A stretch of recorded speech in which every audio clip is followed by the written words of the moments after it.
Hello everyone, I'm Captain Logan and welcome back to the Captain Logan Show. Joining me as always is my son and my chat moderator, my co-host, Jason. Hello Jason. Hi, it's me. It is Jason's birthday this week. Jason is turning 16, which is absolutely shocking and makes me feel like an elderly person. But Jason had a great birthday party over the weekend. He turns 16 officially Wednesday.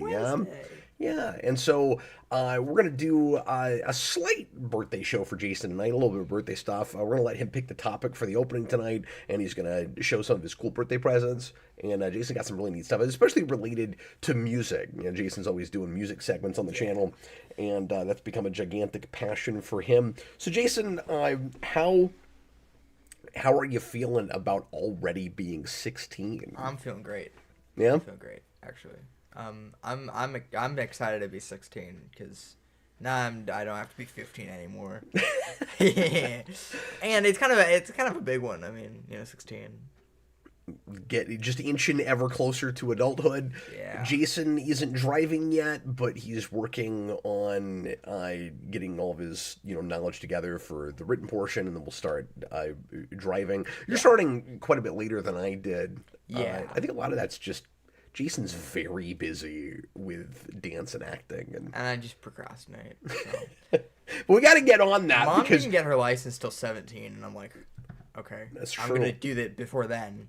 I had a learner's permit at 14, so I was driving earlier than most people I know, even. But anyway, so we're getting all that stuff going, and Jason, tell everybody. I mean, I alluded to it, but where you're kind of.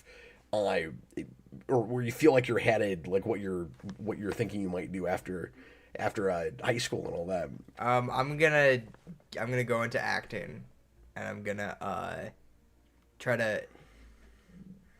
I really like theater, and so I wanna start in kind of theater, either somewhere in the Midwest, and I don't know, go from there. I think you'll have a leg up on some competition just because of your dance background. Yeah, definitely. Jason's very multi-talented. But yeah, so good luck with all that. But things are going really well at JUCO. Yeah. Jason's in high school, but he's taking a lot of classes at junior college, and he's real busy with the acting program there. Yeah. He's real involved there. I told my acting professor I was turning 16 Wednesday, and he said he would get me a cake. Wow. Yeah. That's and, like, so cool. At first, I was like, I couldn't tell if he was joking because he's the kind of person to joke about everything. But he was like, "Yeah, I'll get you a cake." But you think he was I'm dead like, serious? "What?" That's awesome. You should think about showing him a scene from the movie we made. Yeah, I showed my previous professor a scene from it. Oh, did you really? What did he say? Or what? She said it was your first professor was a woman, right? A woman. Yeah. Whoa. She said, "Thank you for showing me," and it was great.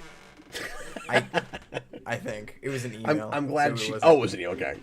Because I was imagining this was in person and there was an odd cadence and she was trying really hard not to sound mean or insulting. Yeah. I was really expecting that to go to, it was very interesting. That's where I thought that was going. So we haven't done a Captain Logan show in a few weeks. It seems like we've been a little bit sparse with the show this year just because of everything going on in our lives, manias and things. But we're back tonight. We're going to talk about some trailers and announcements that have come out over the last couple of weeks since we've been gone. I guess it's only been a couple of weeks since we did this last show. We did the HBO Harry Potter trailer last time. It's the main thing we talked about. A little bit later, like I said, in the second half, Jason will show off some of his birthday presents for his segment, and we'll take your questions as always. So, just the standard spiel. If you want to make sure that your question or comment is discussed on air, leave a super chat in any dollar amount. That guarantees that we'll talk about your topic. If you don't want to do that or you can't do that, leave a regular comment, and Jason will read as many of those as possible. Yes. And make sure to tag at Jason or at Boring Red Shirt Man. Yeah, I'm gonna die, I guess, because I'm wearing a red shirt. That's Jason's Star Trek uniform. At dance, they were like, today wear your favorite color. And so I was like, okay. And then I didn't change, so I'm just boring red. And you got some turtles on you. That's true. Yeah, we went to a partially Ninja Turtles themed action figure place today, and I wasn't even thinking about what I was wearing. It's like, it looks like I dressed up for this occasion. Anyway, so we usually open with a Patreon question. Tonight I thought I would let Jason pick the topic or ask a question, and then we'll do a Patreon question next time. I have not put out a prompt yet for this month, I don't think. I think I forgot to do that, because again, we haven't done a lot of shows this month, and we had some stragglers from last time. So, quick plug for Patreon. Usually, you can leave a question for this show, and if you can't make it, we'll make sure and answer your question once a month. Patreon.com/Geekvolution, just the $2 tier makes that possible.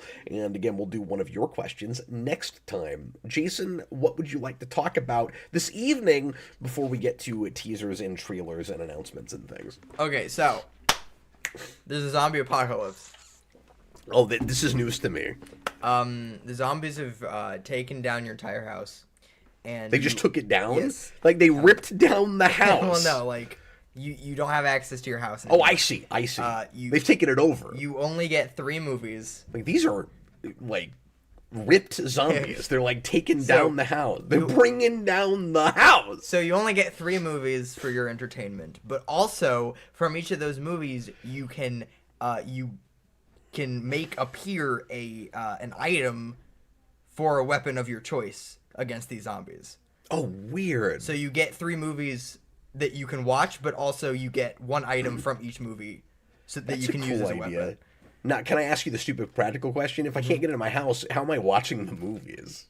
You also get a portable DVD player. Okay, all right. I guess practical considerations don't matter if I'm able to reach into the film and pull out an item. Right. Is that the idea? Yeah. Is like somehow magically I can pull something from these movies? Yes. Okay, the first thing that comes to mind is Galaxy Quest. Because the Omega-13 would be very useful in this situation. Yes, it would. I'm constantly rewinding time 13 seconds because my friends got killed, and then I know which zombie to stop before he bites into my friend, right? That's a good, yeah. That's the first one.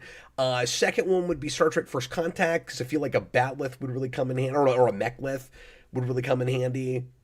You'd be stabbing through zombie brains all the time, and you'd be using jagged or bladed objects to break into places, get foliage out of your way, if you're having to tromp through the woods, which seems inevitable in a zombie apocalypse. There's a lot of that kind of stuff going on.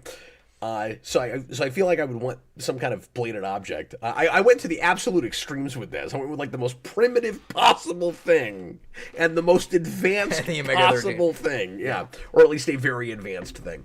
And then what would the third thing be? Because my strategy here, because I'm a lot more concerned about survival than I am entertainment. So my strategy is to pick my movie based on the item, and then make sure it's a movie that I like if I only get to watch 3. But I still don't know how I'm even watching these things.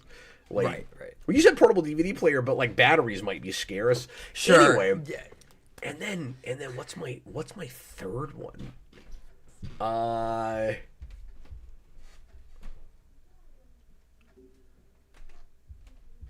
See, I'm not a big enough Harry Potter guy. But I feel like invisibility cloak. Oh, yeah. Because I mean, you have a weapon, so like. I was thinking things to make me invisible. Yeah. Or some kind of like personal cloak. Yeah. You know, maybe Batman Beyond: Return of the Joker. Yeah. And then you get that batsuit. Yeah. Which would come in handy for lots of different ways. Like I could actually kind of cheat and get multiple technologies that way. If a suit counts as an item, if not, I would just like take the cloaking device off of that suit. Those are the first things that come to my mind. This is a super cool question, by the way. A Green Lantern wearing? Yeah, but I don't want to watch that movie. Right, exactly. So I'd have to take it out of one of the mediocre animated movies. Yeah, exactly. But I mean, they're better than that. Yeah. Anything else jump to your mind? I mean, like when you asked the question, I wondered if you had your 3. Well, I actually had Batwolf. Oh, okay. Yeah. Obviously the Infinity Gauntlet, but I don't know if you can actually use that without dying. So yeah, you probably couldn't get away with that. Yeah. Braden, well, some zombies can smell you. Well, you could if you had the whole gauntlet. Like you can't. Oh, well, that's true because like Tony Stark couldn't. Right. Yeah, that's a good point. He died. Just a lowly mortal human being probably couldn't do that. Does the Death Note work against zombies? No, because they're already dead. Like they're undead. And also, how often are you going to know the names of the zombies? You're right. I got the Shinigami eyes. Yeah. Yeah. That wouldn't work. That would not help you. Oh, man. Maybe web shooters? Yeah. Yeah. I mean, obviously lots of superhero stuff would help. A power morpher. You get the 95 movie and then... Yeah, that would be cool. Assuming you could connect to the grid. Like yeah, the 2017. That'd be good. Stargate? If I had a Stargate, like okay, so not my favorite movie, although there are a couple of really good... I can loophole this because there's a couple of really good Stargate TV movies, and so I could go with that. There's the time travel one that I like a lot. But if I could... watch that movie one time, get a Stargate, and then I might be able to just go to some other planet where there's not zombies, but relatively advanced or similar technology. Austin used the life note to bring the zombies back to life. Austin has this whole thing about the life note, or he wants to make a Death Note sequel that's about a book that brings people back to life. This is what's really funny, Austin, is the original manga pilot that they pitched that you could read before they turned it into a real manga has a death eraser, so you can just erase all the names and then everybody comes back. And then everybody comes back to life. Yeah.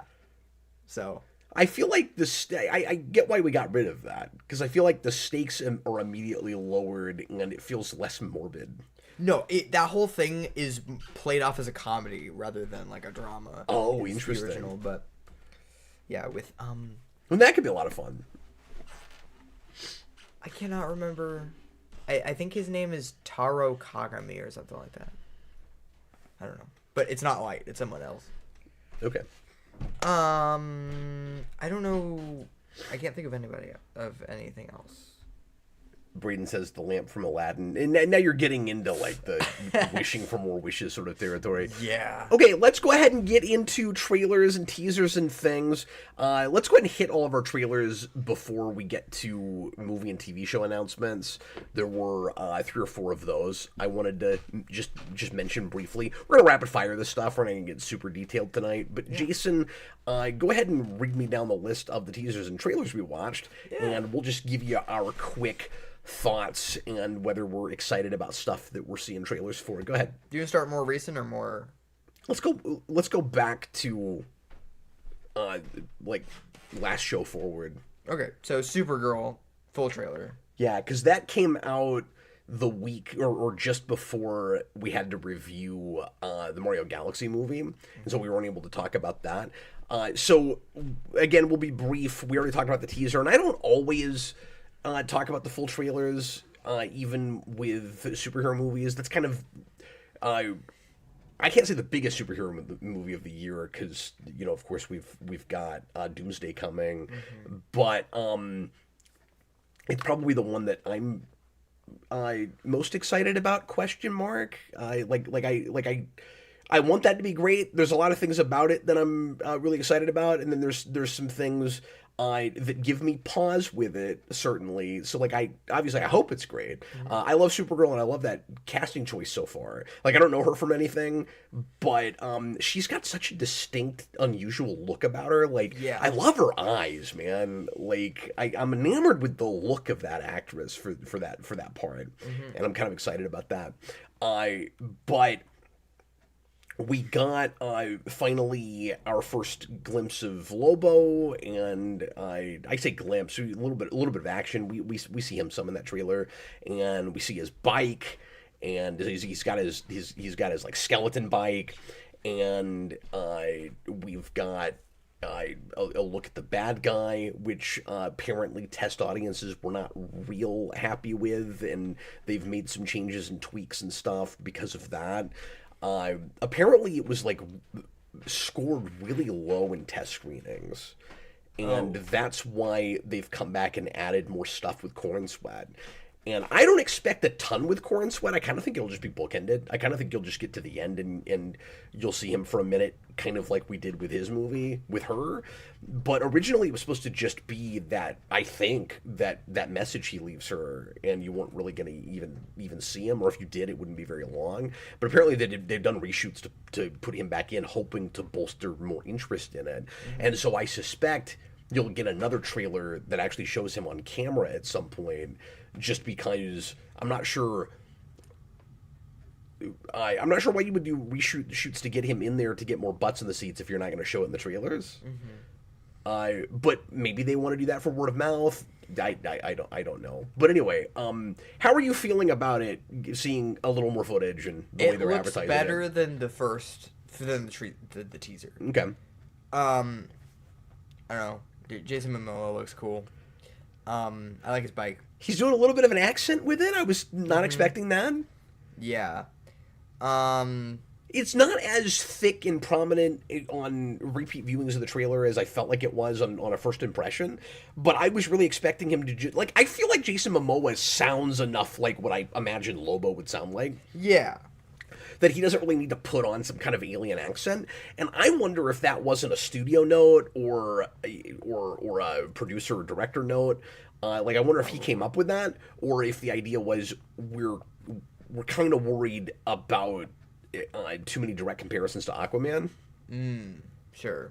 Because, I mean, he was not only a obviously prominent superhero in their previous universe with a movie that made like $1 billion, thanks mostly to overseas sales, but I mean, but also arguably one of, if not the most popular of them. Like, people, like, a lot of comic fans didn't like his take on Aquaman, but general public, like, that's one of the major things that has turned him into kind of an A-list actor.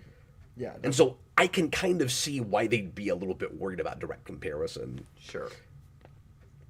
That was also quite a while ago. Yeah. So, yeah. Yeah, but I mean, I never saw that sequel. And you're not missing anything. Okay. It's dull and bad. I forgot there was one for a minute. It's the last movie in the DCEU. Is it really? Yeah. It's not like Blue Beetle or something? No, that was, I think, second to last. Okay. I see. Or real close.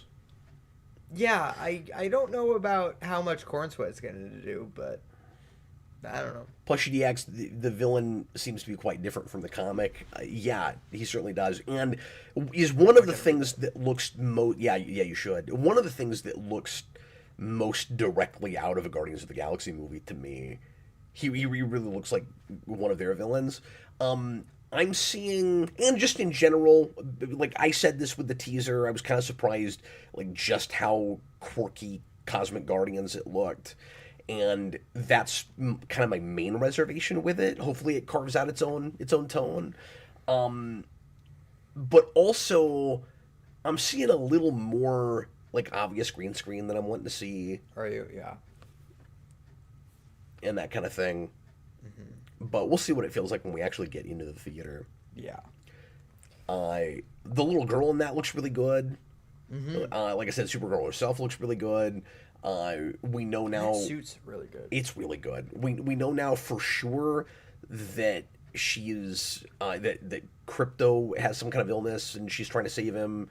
And he seems to be taking the part of the horse from the book. And Austin and I talked about this off camera. I would have liked to have gotten the horse, but it makes sense to replace it with Crypto. But it also seems kind of like a rehash of the first movie with that, but Superman. I mean, yeah. But no, I'm with you on that. I mean, obviously, it's different because it's actually her dog, and the stakes are a little higher. But I wonder if I'll see this movie and looking back, I'll kind of wish they had just introduced Crypto like less prominently in that first movie, or even waited for this. Like, I don't know if we really needed the reveal that it wasn't his dog all along. Well, I mean, I guess we kind of know that, but that it's hers. Right. I liked seeing her in that movie. I mean, it made me more excited to see that movie. Lightning City, $2 super chat. Thoughts on Superman getting reshoots to add more humor? Spider-Man. Oh, sorry, Spider-Man. Is that what he's talking about? Yeah. It just says S-Man. Yeah. Well, that's happened, so. I didn't know about that. Yeah, Brand New Day got reshoots to add more. See, I thought he was talking about this movie with Superman, and somehow that was about humor. I didn't know what he's talking about. This I have not heard. Nope. Yeah. That's that happened. Okay. Yeah. That's concerning. Yes, it is. Now, I get why they're doing... I'm not saying it's a good idea. They're clearly turning tail a little bit because a lot of the criticism that I've been hearing about that trailer from people is, oh, it looks too dour, it doesn't look fun. I kind of appreciated their attempting something a little more somber. Yeah. With that character, and like you don't want a pendulum swing too far where it's like, well, we're not going to have MCU humor. It's also going to have no levity and be no fun at all. But there's already clearly some attempts at levity in that trailer. Like it didn't feel all like oppressive and bleak. And I get people complaining about the color palette. I'm not minding that for the story they seem to be telling. Personally, I'm hearing a lot of, it's all muddy, it's all gray. Respectfully, none of that's bothering me until I go see it. But I also didn't completely hate that even in, like, some of this is just taste stuff. But especially in separating, like, from your previous franchise, I didn't mind that entirely in the first Amazing Spider-Man either. But I was expecting it to switch up and get lighter after Uncle Ben's death and all of that, and it never really did that. And so then I questioned it by the third act. I don't expect this franchise to continue to look like this forever. I think it's just about the story they're telling. Yeah. That's the hope, anyway.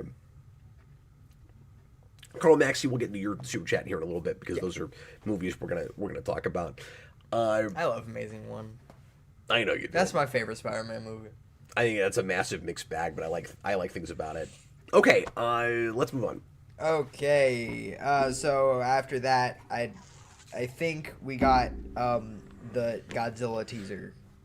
Which isn't giving us a whole lot, except just to say it's clearly the same continuity and tone of the last one, and then there's that wonderful epic shot right at the end that is just the best way to sell that. Yep. It's telling us we are bringing Godzilla to America, which is very unusual for them, Yes, and kind of fun that they're doing that. I don't know if that's just going to be like one big set piece in the movie, or if a good chunk of it will take place in America. Yeah, I don't know. And that'll be neat because we're talking what, like World War II era Yeah. America. Yeah. Well, I think it's like, Or is it a little earlier than that? I think it's a little after that. It's been a while since I've seen that first movie. I can't even remember Right. exactly when we Right, are. but We, I think no, we're in there's the a time 50s jump because of... Oh, okay. in this movie. But we weren't in the 50s before, right? No, we were in the 40s. That's what I thought. Okay. So there's supposed to be a time jump? I think. Okay. Someone can double check. Do you think they'll get us to 54 just because that's when that first movie was Maybe. made? I don't know. That'd be weird. But anyway, so you've got the Statue of Liberty, and Godzilla walks out, and it looks for a minute like he's in front of it, and then it turns out he's behind it, Yeah. and it's really neat. It's like, oh, we're going to take out the landmarks. Do you think he'll knock over the statue? Yeah. Like, surely they do that, right? No, he'll just take the staff from it and then. Because that sounds like something Godzilla would do. Exactly. Yeah. Okay. The staff. Not the. The torch? Yeah, the torch. I was Okay. trying to think of. And then got Godzilla just staff- walks around with a torch, I- like he's opening the Olympic Games. No, and he'll set it on real fire. Mario and yes, he's like I can actually see them doing that. Not him taking it, but him breathing fire into it. Mm-hmm. Mario and Godzilla at the Winter Olympic Games. Oh no. But anyway, yeah, No, it looks great. I'm stoked for more of that. Yeah, me too. Even though the title makes no sense. Anyway. Okay, I have nothing to say about this, but you Sure. probably do. Punisher. Okay, so I don't even know if I'm gonna watch this. I'm so kind of burnt out and done with Disney Plus Marvel. I don't mean to be a party pooper for anybody that's enjoying Daredevil Born Again and watching season 2. I don't care. I completely lost interest and was kind of shaking my head and rolling my eyes and done with it by episode 4. So I don't know if I'll ever get back to that and watch it, but I just couldn't take it seriously. And so this Punisher thing looks ostensibly like it could be okay. I don't know. And keep in mind that I'm not a giant Punisher fan, so I don't have a huge dog in this fight. We'll get to super chats in a little bit. If they're about what we're talking about. If not, don't worry, we'll hit them in the second half when we get to Q&A. But anyway, thank you guys for your support tonight. So I'm not going to feel as strongly about some of the character things in background stuff that we're doing with the Punisher as big Punisher fans, but I totally get the complaint of and Austin keeps bringing this up with me every time we talk about this, of how come every time we do something with the Punisher, it's just him coming out of retirement one more time. It's like over and over again, that's all we do. Yeah. He can't just be the Punisher going around killing bad guys because he thinks they deserve it. That's it. And I'm also hearing a lot of people concerned with this that it looks like he's just a straight up psychopath and that like he's killing people because he just can't control himself. Like that's not really the Punisher either. Like the Punisher is very methodical. Yeah. And what's interesting about him is that he does not seem to be a crazy person. It's an ideology. It's a belief system.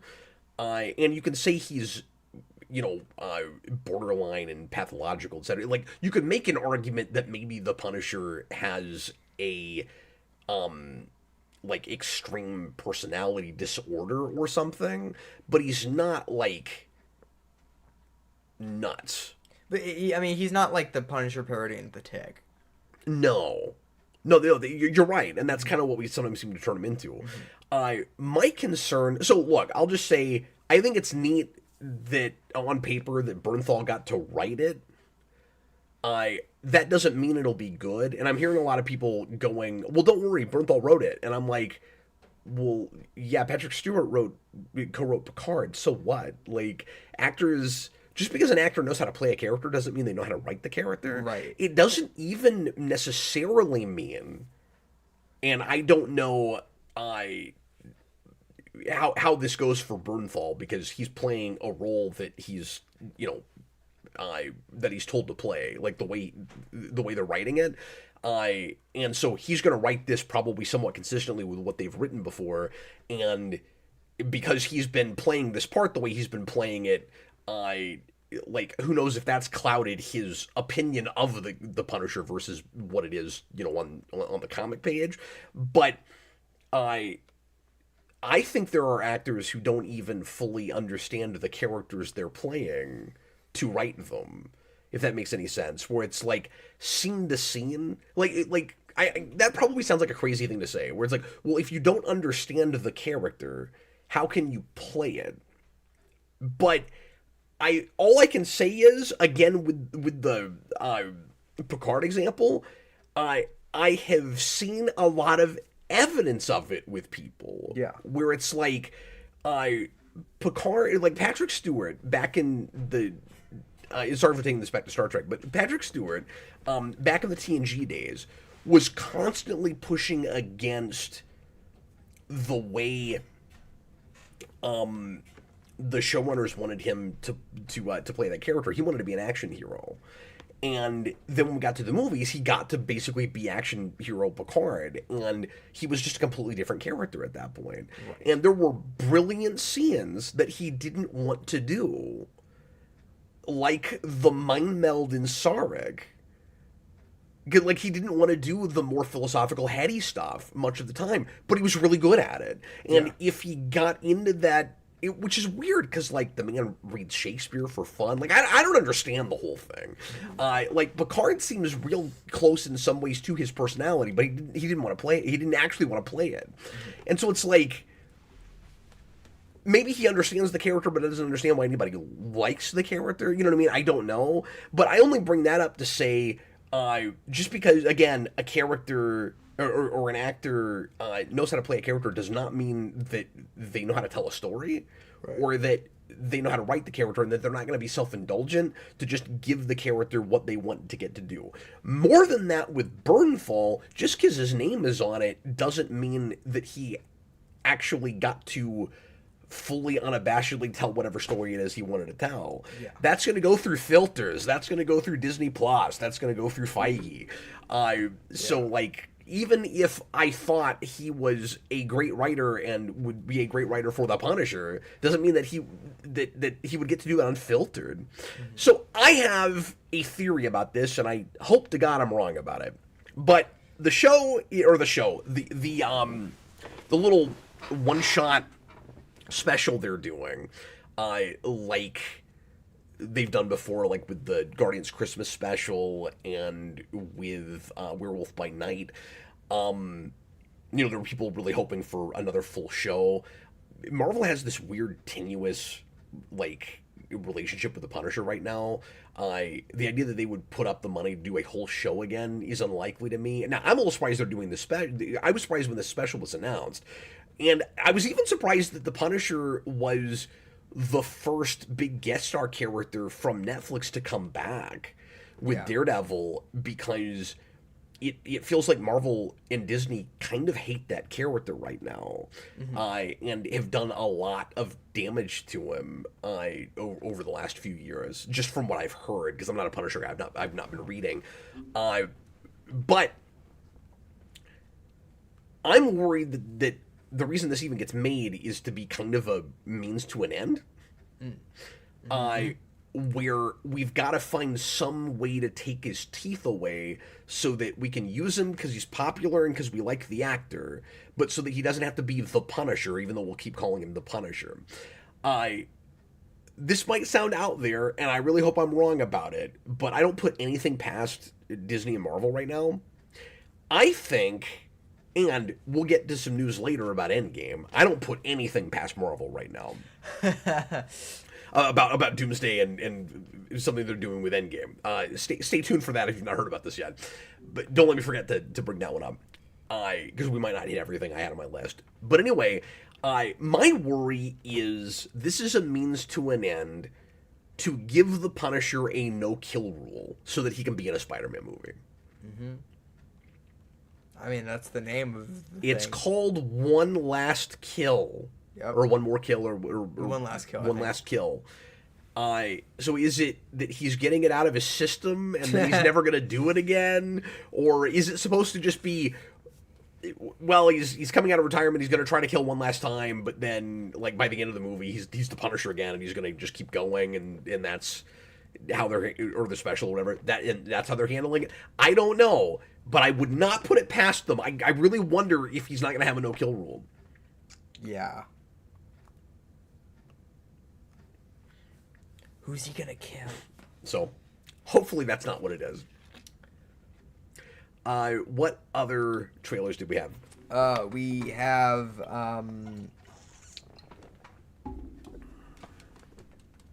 title reveal for Spaceballs. Yeah, so hilariously, we have had 2 teasers already for the 40-year later Spaceballs sequel. Yeah. I don't know if I've talked about this at all yet, which We did. I'm trying not to get my hopes up about, but I'm kind of excited about. I'm kind of excited about I it, think too. there's every possibility this ends up being a magical experience. We'll see what happens. But I think it's hilarious that we have 2 kind of teasers with 0 frames from the movie so far. Now, it comes out almost exactly a year from now, but I think it's maybe already done shooting. And I think the only reason they're waiting is to put it out for the 40th anniversary, which is just correct. Like, I'm glad they're waiting on it. And I think once they finally got their ducks in a row and they were able to get it greenlit and get going with it, they probably wanted to hurry up and shoot it while they knew they still had Mel Brooks. Because the man is 99 years old, and I think he will hit 100 before it comes out. Mm-hmm. So I think if he lives to see the movie, he will be 100 years old sitting in the theater to see it. And obviously, I hope the heck that happens. But the good news is, his stuff shot. Yeah. So if he passes before it comes out, he'll be in it, and it'll be what he wanted, more or less, it seems like.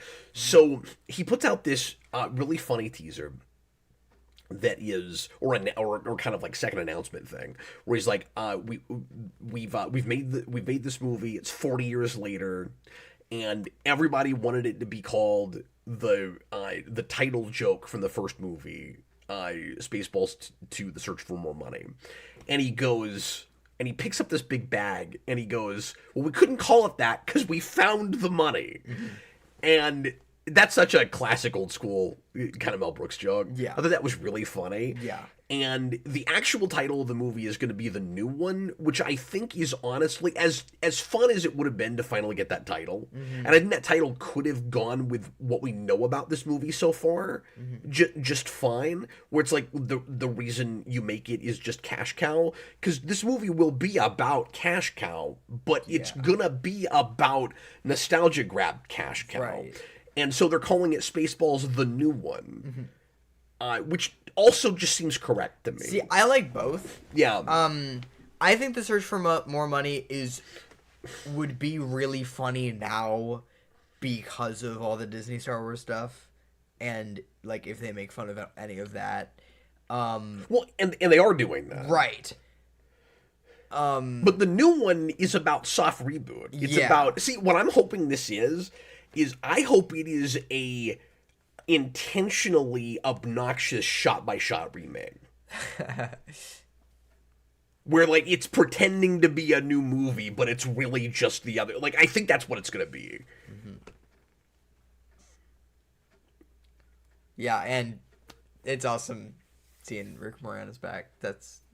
Or hearing that he's coming back. That's super cool. Yeah, and Pullman's son is playing his son. So, like, they're doing the whole...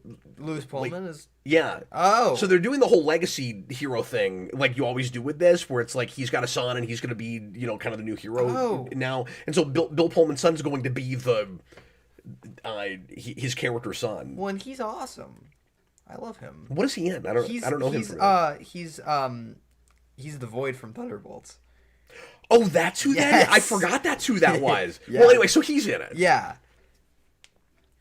It sounds like a thing, so far anyway, made with a lot of love and fun. And I don't want to get my hopes up, because these things go bad a lot.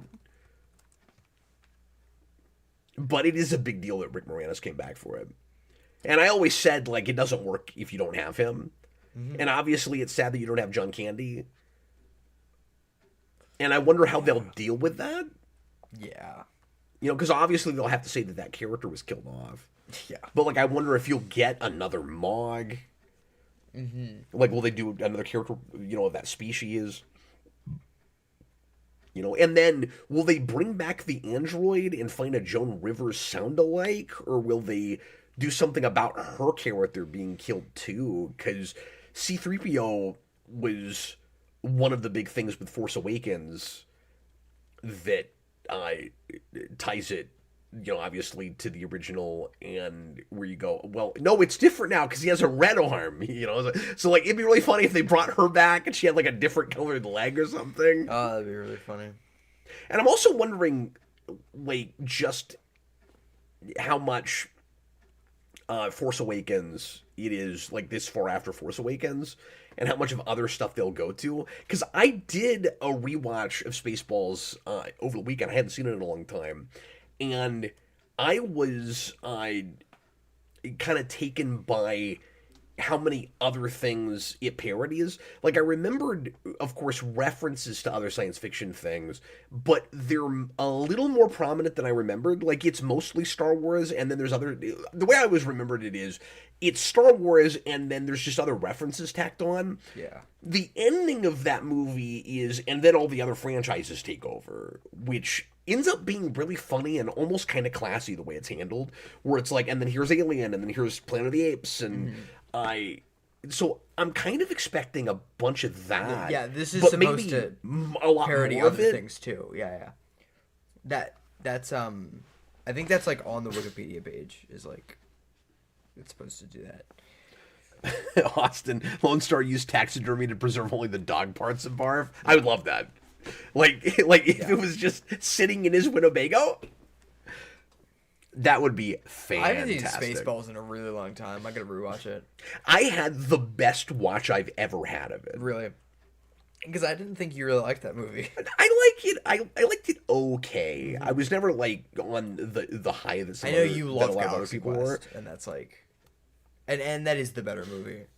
Yeah, I mean that is the superior movie, but they're also doing really different things.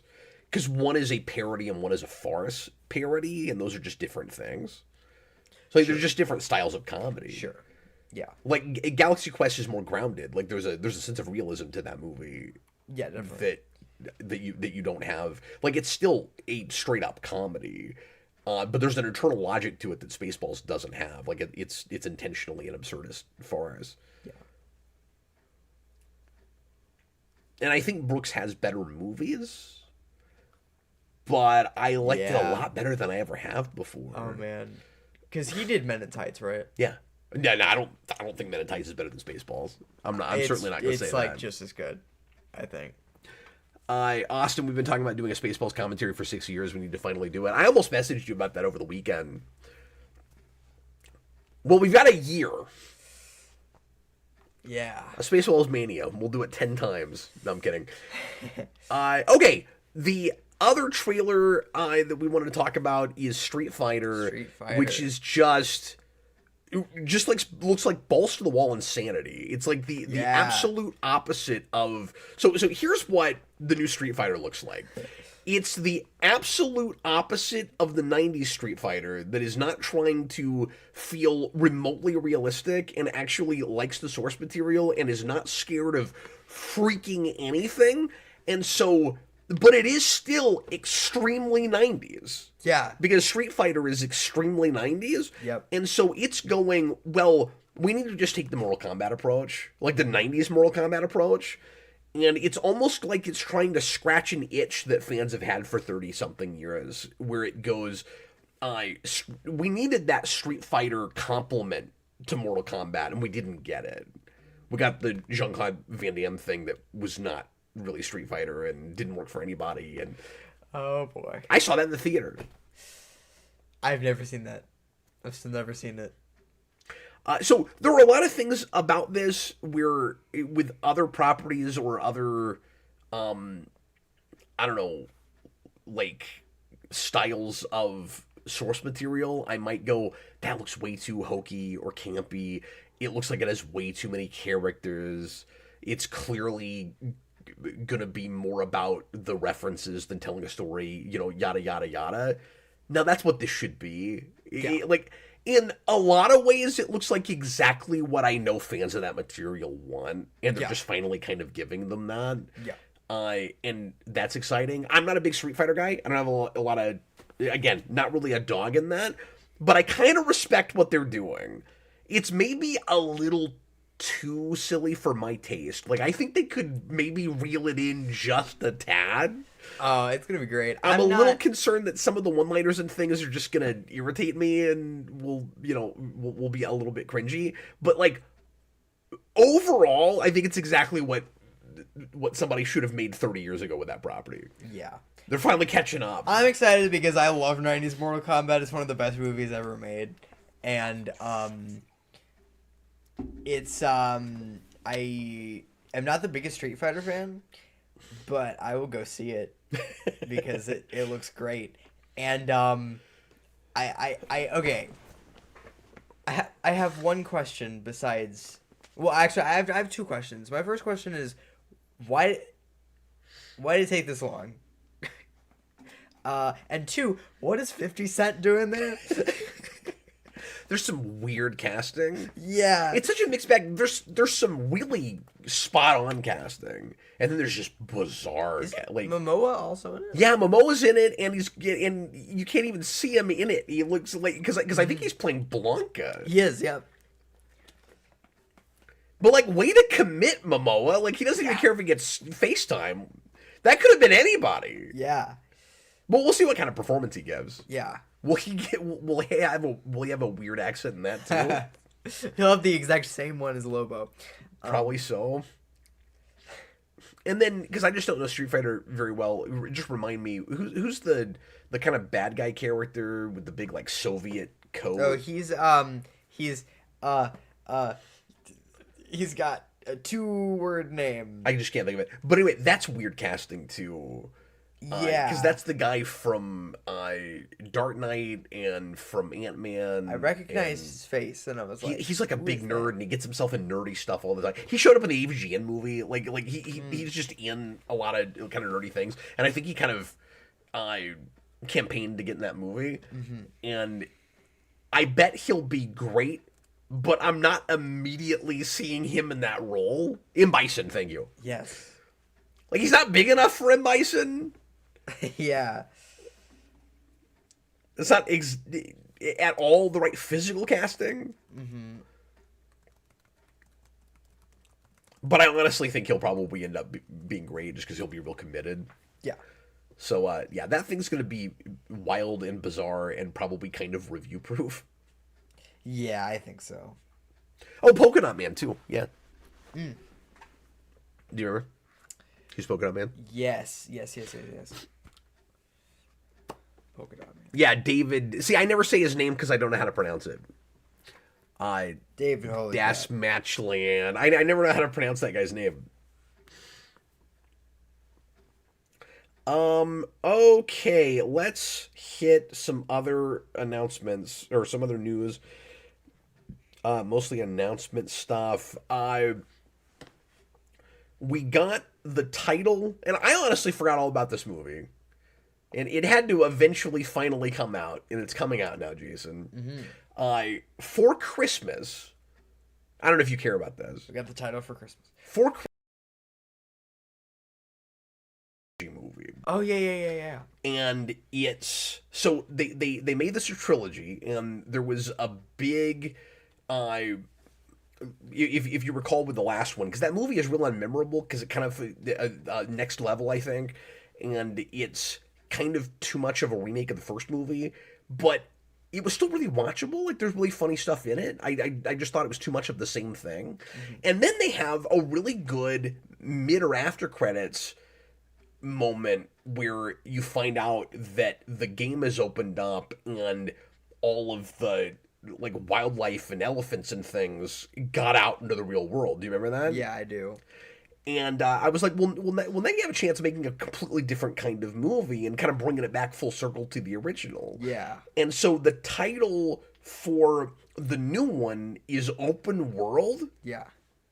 That's just correct. Yep. That's pretty good. The first one is Welcome to the Jungle, which doesn't immediately say video game at all. No, it doesn't. And then the second one does with Next Level, and then the last one is Open World. Open World. And that's kind of fun because it won't really be about a video game anymore. Right. But it was video games, and now it's the whole. I really like that. I like that a lot too. I don't like. I never liked that they opened it up to the real world. I never wanted to see that movie. I love those first two movies a lot. The Welcome to Jungle and the video game ones. I revisited 90s Jumanji. Yeah. That movie's awful. Oh my god. Really? It's so bad. I've only seen it like once. I didn't grow up with that movie. Yeah, I saw it once at like 9 years old, and I revisited it, and it's really bad. That was the heyday of Robin Williams, and I don't know why I missed it, but I didn't go to the theater. Like, I never saw that movie. And then your mom grew up with it and really liked it a lot, and finally showed it to me. And I was like, I didn't have your experience with it. I thought it was just fine. I thought he was really good in it. Here's the thing. Robin Williams is good in everything. Just he picks the worst projects. Well, I like a more reeled-in Robin Williams. Like his wild antics it can be fun and stuff, certainly. But it's neat to watch him have to reel that in and act because he'll really give a performance. Yeah. And Jumanji was like watching him give the performance he gave in Hook, except he was playing a more likable character. And I think Hook is actually probably the better movie of the two, but I remember liking his performance in it. But it's been too long since I've seen that, so you know what I like. If I can even say that, what's that? Toys. Again, he did his best with that. I know. This is the second time in a couple of weeks Toys has come up. I know. I always bring Toys up. I don't know why that is. But anyway, apparently, this movie is supposed to have a lot of references for Robin Williams. Oh. It's supposed to be like chock full of Robin Williams Easter eggs where they wanted to make it like a love letter to him, and every scene is supposed to have some kind of subtle nod to him as an actor. And that if you're really looking for it, you'll find it. I like that. That it could be obnoxious depending on how they do it. But it sounds thoughtful, and I think that's neat. What's odd about this whole thing to me? Tell me if you can think of another example. An audience too. Tell me if you can think of another example of this. A standalone movie never gets sequels for years and maybe decades, and then finally comes back with a legacy sequel that spawns a trilogy. You know what I mean? Where the first one doesn't start a trilogy that is later finished. We do that. Right. We do that a lot. But the first one doesn't have really sequels. It has this other soft reboot franchise that is loosely in the same universe. I actually also really like that approach. Yeah.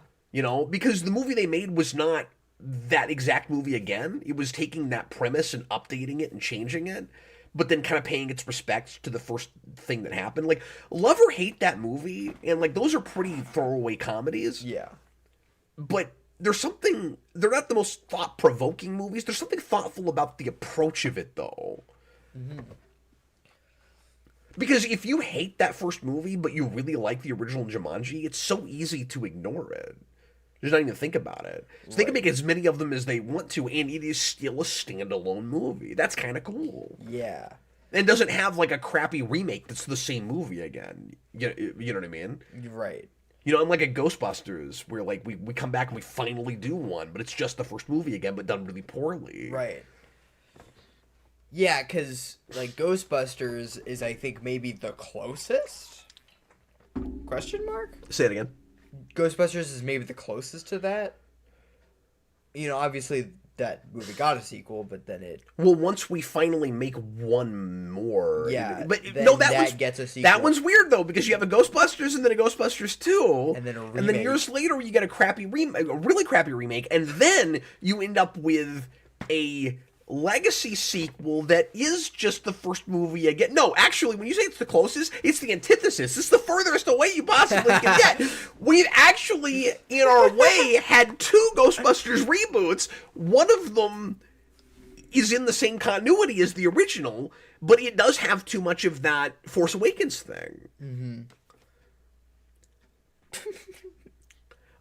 Spider-Man kind of tried, although you already had a trilogy, but like Spider-Man tried it with again Amazing Spider-Man, where like that was almost another trilogy. But have we ever done this where you have one movie and then later it gets a trilogy? Like there have been attempts at startups because we always want to make everything a franchise now. Yeah. You know, so like if people had liked Beetlejuice, that could have turned into a trilogy. Oh, true. But like it didn't. No. Oh. Don't get me started on that movie. Austin, it's funny that The Rock tried to take over DC. It failed, so he went back to wrestling. That failed. I didn't even know about that. So he tried to win an Oscar. That failed, so now he's doing Moana and Jumanji again. Yeah, so like he's dropped back to the things that he was doing that were actually working, that people were liking. We never talked about the looks we got at The Rock in the Moana live-action remake, where they just slapped a wig on him. I didn't look at that. I don't know. It's really funny. I heard about that, but I didn't look at it. Oh, man. Okay, we have to go to break here pretty soon. Let me try to hit 1 or 2 more announcements just real briefly. Oh, Jason, the Zelda movie finished shooting. Cool. I think there's real potential with that. It looks right. So far, yeah. There is a live-action TV series for The Phantom. Ooh. In the works right now. From Reginald Hudlin. Let me look this up again. Sorry, I was not prepared with some of these on my desktop this time. I just had one point I wanted to make about this. So I have talked a lot about the potential for the Phantom as like a anthology series where like each season you go to a different time period and you go to another Kit Walker, whether it's, you know, a male or a female version, like in that continuity. And I kind of wish that's what they were doing. I doubt it is. But anyway, this guy, I had to look up. So Hudlin has done mostly comics work. Okay. Which at first glance makes you go, well, that's cool. They're going to an actual comic writer to make a TV show about a comic character. Like that's nice. He's done some Black Panther. Okay. Again, in comics. And he's the co-owner now of Milestone. And Milestone is it used to be I thought he was like a DC imprint because it's where Static Shock starts. I'm hesitating because I don't know if it still is or if it's its own thing at this point. But anyway, Static Shock is also in development. But knowing that that's who's doing it, and I don't know if this is fair, and I'm just making a potential prediction. I'm not even passing judgment on this necessarily. that kind of makes me think it might be race swapped. Yeah. You know, because like the Milestone guy is making the Phantom, and he's done Black Panther, and Milestone is Static Shock. Like, is it gonna be race swapped? I kind of wonder about that. But I have wanted to see a Phantom show for a long time, so hopefully whatever they do with that is good. And then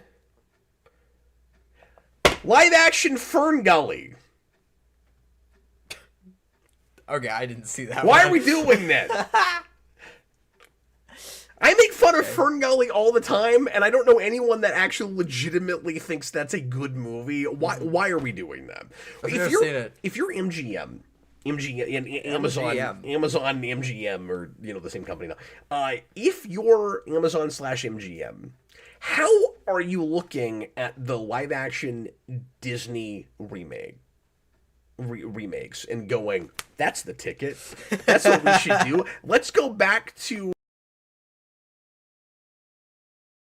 early animated movie from the 90s that's extremely preachy and on the nose about its environmental message, and make that when we already have Avatar. Because everybody says Avatar is just live action Fern Gully. Now they're gonna make live action Fern Gully. Yeah. Why are we doing that?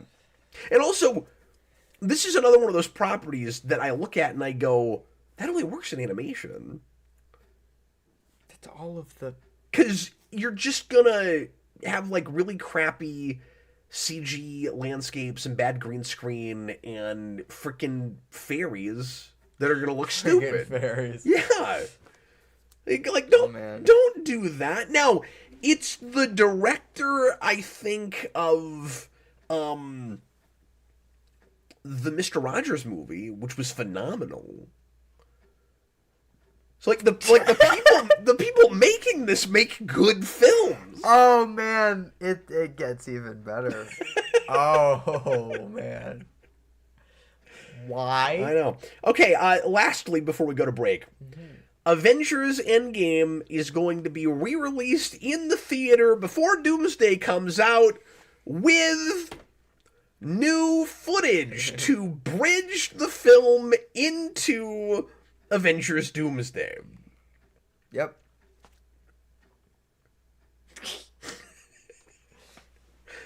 Okay. Everything reads so desperate about this project, and I know I've said that a lot. I know a lot of other people agree with that and have said that. First of all, I don't think it's smart to take the risk of putting one of the biggest moneymakers in cinematic history back in the theater to watch it possibly bomb this time around. Yeah. Before Doomsday comes out. Like, if maybe I'm overstating this, but if nobody goes to see, especially when they're trying to hype it up, like, oh, you need to see this to really appreciate, you need to re-see this with this new footage we're putting in to connect it to Doomsday. What if nobody goes? Right. Like, you can't tell me that's not going to then hurt Doomsday's box office. It will. So that doesn't seem smart. And then it's gonna feel like, I just think the optics are weird any way you look at it. It's like whatever they add to it could look extremely retconny. It could look like they're trying to appeal to, I don't know. This whole thing is so complicated, and it's difficult to explain what they ought to be doing versus what they're doing. I just know that how they're handling it is dumb, like all across the board. Where, and I've said this before, where it doesn't feel like Feige and Disney and the MCU at large, like really understands how they're viewed at this point. And they still feel, even though they've made comments about course correcting and stuff, it still feels like they don't get just how far they've fallen for a lot of people. Yeah. And so, they look real, kind of, what's the word I'm looking for? with the stupid teaser with all the names with the chairs, they made you wait 6 hours to look at all the names and all of that. They look so out of touch. Yeah. And this also kind of feels that way to me, where it's like it reads one of two ways. Either we think we can appeal to everybody that lost interest in Phase 4 and 5 and maybe has not bothered with a Marvel movie since just after Endgame. And so we need to bring them back in and remind them of the last thing the Russos made, and then try to tie this to that so that you don't think that anything in between you're going to need, right? Mm-hmm. But it also kind of screams the Russos look at themselves as the architects of the MCU and like the gods of that universe. Yeah. You're right. I didn't think about that. It could feel that way to people. And so that the optics on that get really weird. Where like you're patting yourself on the back as you come back out of the desperation of Marvel not knowing how to sell this movie. How to make this movie in the first place and then sell it. Well, and I knew they were putting Endgame back in theaters, and I was excited about that, but I didn't know they were doing that. Yeah. Until you sent me that, and I was like, oh no. It's possibly worse with the extra footage. Yeah, well, and I don't even know, like, what do you, I don't know. It could just be, we'll see how they advertise it. Because I'm sure they'll act like it's like Captain Marvel. Oh, you have to see this movie to appreciate what the next big event movie we're making. But I could also see it just being another after credits teaser. Yeah. That actually isn't about Endgame at all and is just tacked on to sell the next movie. But I also would not at all put it past them to add a scene to Endgame. It'll be like the end of and like how much extra footage? Like, is it a scene? Is it 20 minutes? It's probably not. It's probably not. But but no, it'll be like, is it actors having to pretend like they're 7 years younger? Yeah. It'll be like the end of Back to the Future 2. Well, that movie already is Back to the Future 2. Right, exactly. That's already Endgame. But that's what I was going to say is I'm wondering if they don't retcon it so that there's like, surely they're not going to do this. Because where there's like another timeline they had to go to they didn't tell us about. Yeah. And then like they show us that sequence. Yeah. But that wouldn't really make any sense because there's not another stone to go get. Right. No, It's just Red Skull talking to himself. Yes. It's like, I can't wait for Avengers Doomsday. Robert Downey Jr. Just kidnaps another baby. Well, I was going to say, it might have something to do with Doom. Yeah. I'm thinking that's likely. Maybe it's Doom, because we don't really know how they're handling that character, but we know that he's going to remake the universe of the multiverse in his image, so it's entirely plausible that he's had the ability to dimension hop this whole time. And so will they do some kind of goofy retcon where he's standing in the background for part of that movie and like watching what's happening? Also, will the extra footage be at the end of the movie or just like randomly in the middle of the movie? I think I read it was supposed to be at the end, but okay. I don't know if we know That'd be so funny. For sure what they're gonna do. Austin, they just add the awkward scene where Cap has to go give the stone back to Red Skull. Yeah, exactly. But anyway, that whole thing does not seem like a great idea to me. It's also like, Tony Stark dies, and then now he's Doctor Doom. Like, yeah, that's how it would go.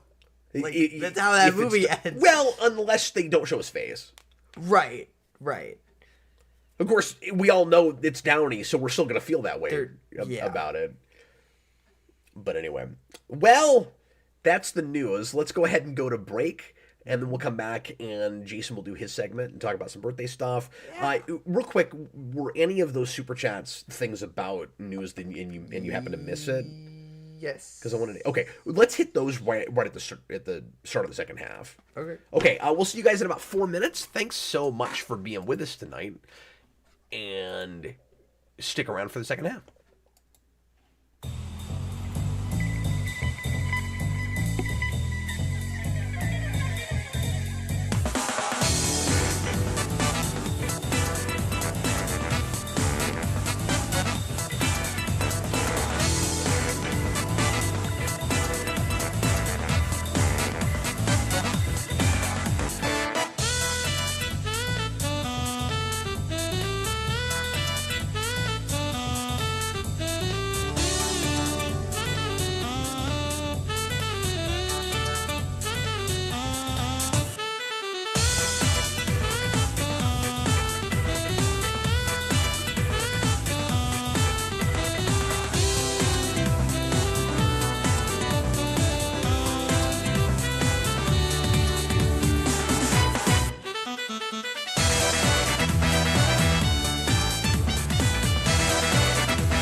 Back for the second half of tonight's edition of the Captain Logan Show. And before we get to Jason's segment, let's go ahead and hit any super chats, Jason, that were related to the opening news segment. We got two. All right. Carl Maxey, $5. I'm excited for Street Fighter and Mortal Kombat 2, and I wish they came out on the same weekend. This should be a real event for video game fans. Yeah, I mean, I'm glad it's not the same weekend just because they don't need to be in that close competition with each other. Especially because Street Fighter would absolutely dominate that, I think, just because of how much fun that looks. That first Mortal Kombat movie is not real well regarded. They've got an uphill climb with that. Yeah. That sequel looks a lot more like what fans want for that. Carl Urban will help it. I don't think that does any better than breaking even at the box office. I don't think there's any chance that movie makes a lot of money. I think Street Fighter could do quite a bit better than its budget. I think it's also possible that it's just so bizarre and wacky that, especially with word of mouth, if people like it, if it's fun, that it could shock everyone and actually do pretty well. Yeah. I think it's totally possible. People are already talking about it pretty hard, where it's like, can you believe they gave Guile that hair? Like, there's a lot of that. I didn't even know they were doing that. That movie? Yeah. It kind of came out of nowhere. Yeah. I think a lot of people didn't realize it was happening. Yeah. I don't know that it's sleeper dropped, but it feels like that. It felt like it to me. And then Senior Sticks put in a $2 super chat. Good luck. Did Street Fighter have a story? Can Cap play soon? Is it Can Cap play Street Fighter? Did he say can Cap or Ken Cap? Can Cap play? No, Can Cap play? You said Ken, and that's like a Street Fighter character? That's how I say it. Oh, you say Ken? Yeah, well, yeah, it does. Okay. I don't know that that's exactly like a Midwestern thing, because I don't think I say Ken. No. I haven't thought about it. You just talk wrong. Yeah. I talk pretty wrong.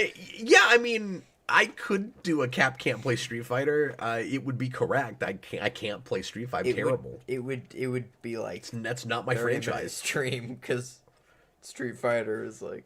Well, I could try to get other people to come play with me, and we could do a multiplayer thing with it, I guess. You should just bring in one person at a time.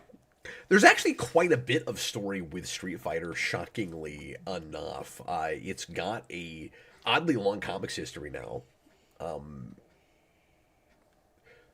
What is that company? Udon or whatever it's called has been doing Street Fighter comics for like 15, 20 years, I think. And we're actually reviewing some of that tomorrow night. Street Fighter Darkstalkers.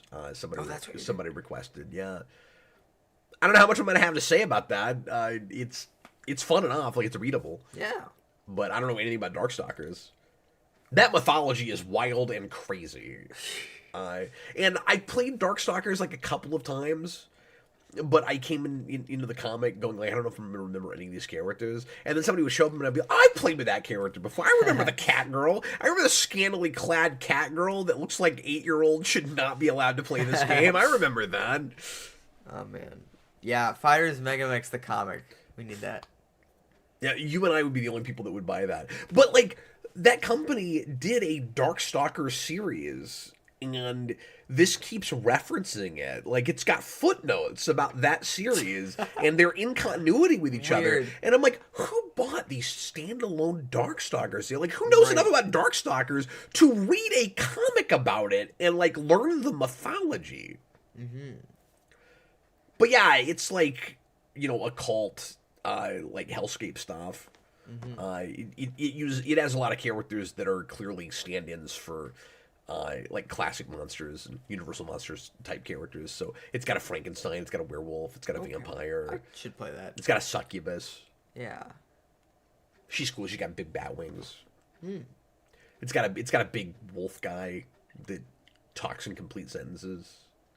Yeah. But he looks like just a wolf, but then he starts talking. Senior Nick says the cat girl is actually a cat, so it's fine, Cap. Oh, okay. That's not how it reads in the comics. They keep calling her a cat-woman. She calls herself that. I'm a cat woman. And then there's this scene that's like there's this cat woman who was dealing with a bat-man, and then I can't remember what character it was.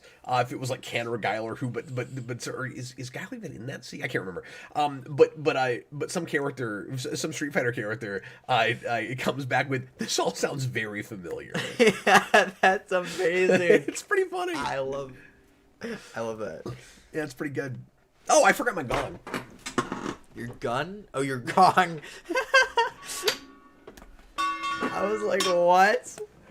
I did not say gun. About? You definitely said Ken and not can, but I did not say gun. Anyway, here are our gongs for the super chat. There's one. There's the other one.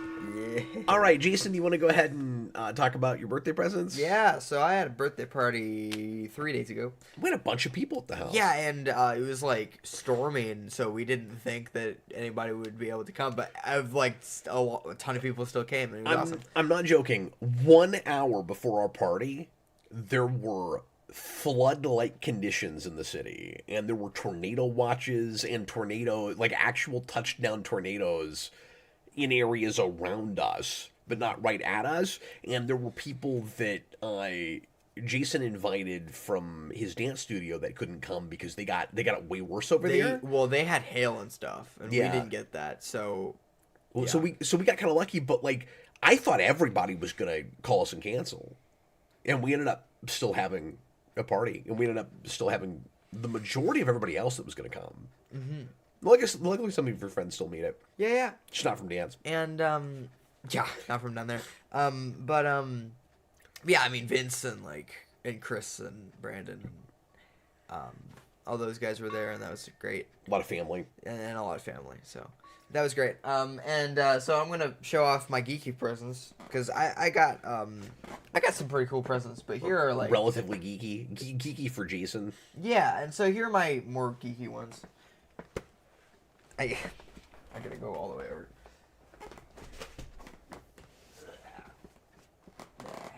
Okay, there we go. I wonder if they've been in the shot this whole time. Okay, so I'm gonna start with this that I got from my siblings.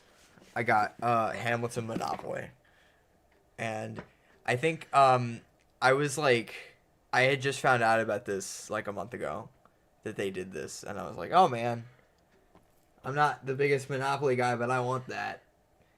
But Jason's a gigantic Hamilton fan. Yeah, because I'm a huge Hamilton fan, and I've said this way too many times now, but my only problem with this is that Hamilton is not on the $10 bill.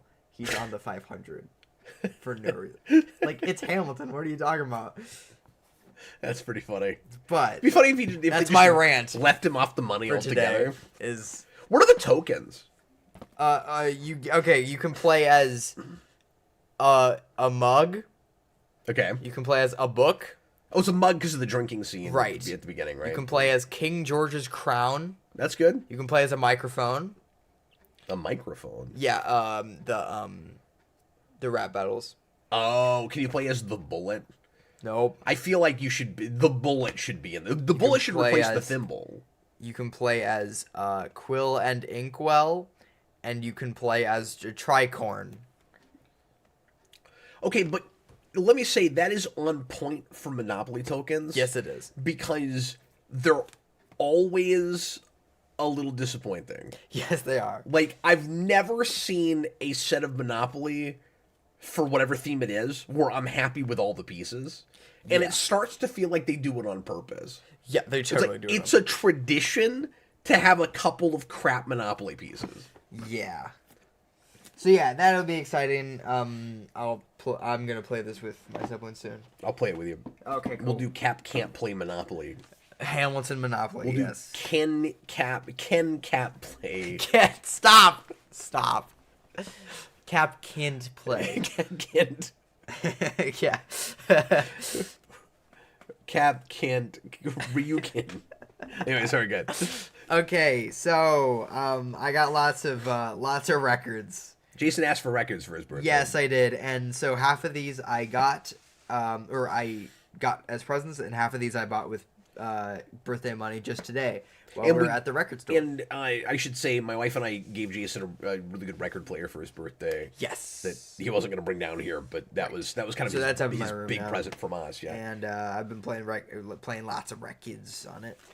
And so the first one, I'm going in order of how I got them. So this is The Who's last album, and I got that from my best friend. And I was like surprised she got me anything, and she ended up getting me The Who. So that's awesome. Now you know she really is your best friend. I know. I had never heard this album. So I got to listen to it for the first time on this On a disc. record. That's fun. Was it good? It's pretty good. I'm not Would have been sad if you disliked it. I'm not gonna play it. I'm not gonna play it downstairs because the first song ends with an F-bomb. So That's shocking to me. you know. You don't think of The Who and Yeah, profanity so this much. is from 2019, and I was shocked to find that out. But I didn't know they were still even making music. But yeah. I got this from my grandma, along with some CDs that I forgot to bring down. But this is. I don't know why she gave you stuff on CD. Yeah, I don't play CDs really, but Now you'll have to. I just don't have a great way to play them right now. But I got the Modern Jazz Quartet's Concord, which is one of the greatest jazz albums of all time. And this Modern Jazz Quartet's amazing.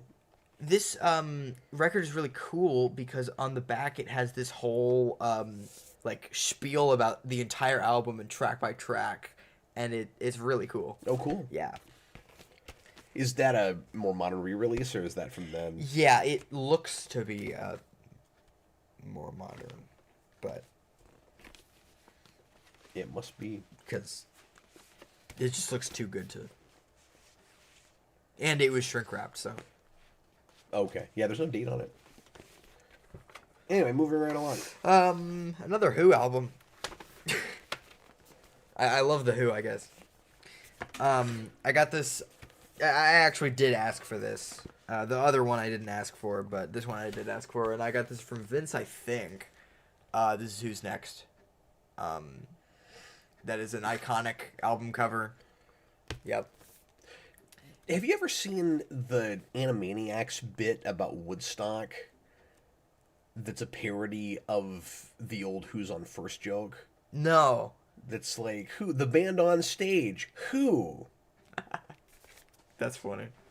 And then I went to the record store today with my birthday money, and I got. We have the coolest record store about 5 minutes from my house. We do. So get this. It's called Brothers, and they don't sponsor the channel. They're not affiliated with us in any way, but I highly recommend them if you're ever in the area. They're in are they technically Overland Park or Shawnee? I think Overland Park. I think Overland Park. But anyway, Kansas.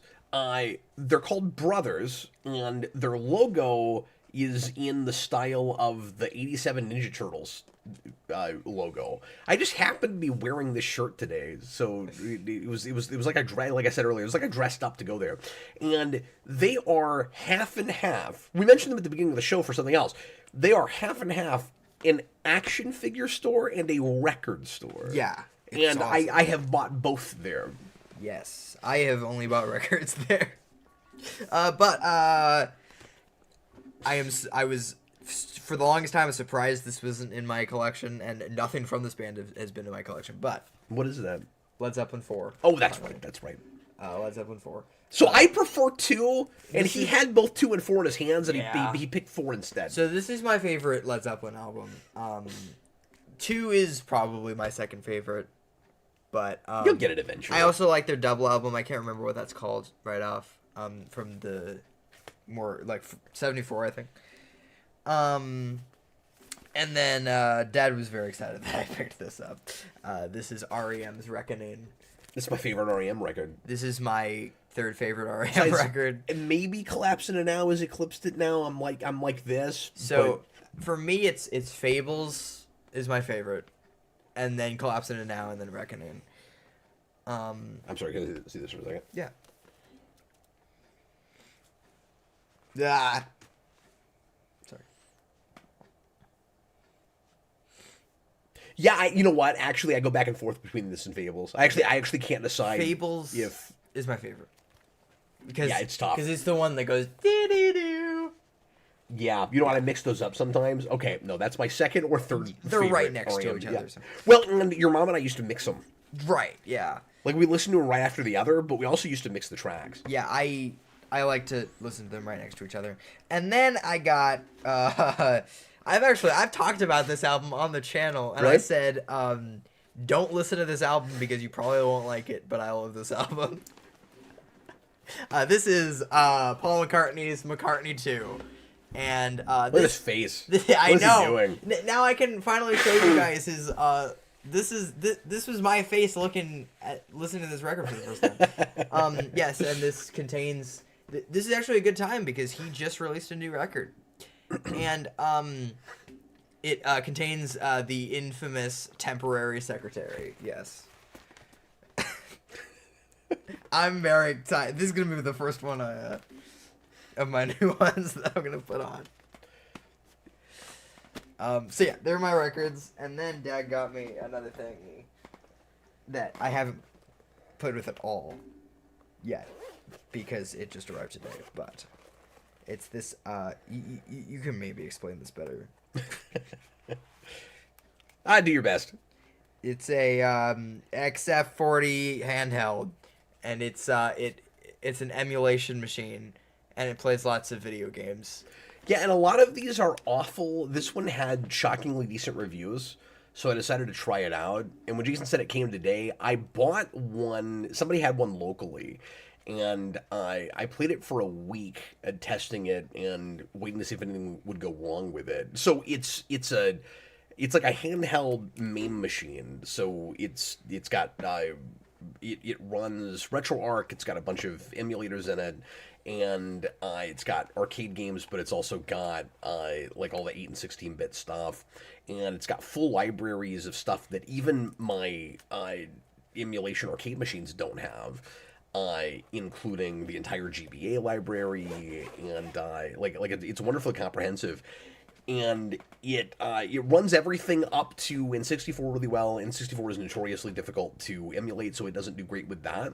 But then past that, there's stuff it does okay. It does PS1 and Dreamcast pretty well too, shockingly. Anyway, long story short, I didn't have the instructions with the one I bought locally, and I think I messed it up. So I don't think it's defective. I think I just made a mistake with it, and I kind of blew it up. And so I had to get another one, and that's why I didn't blow it up. I think we might be able to fix it. I think I might have just corrupted the SD card. I'm not sure.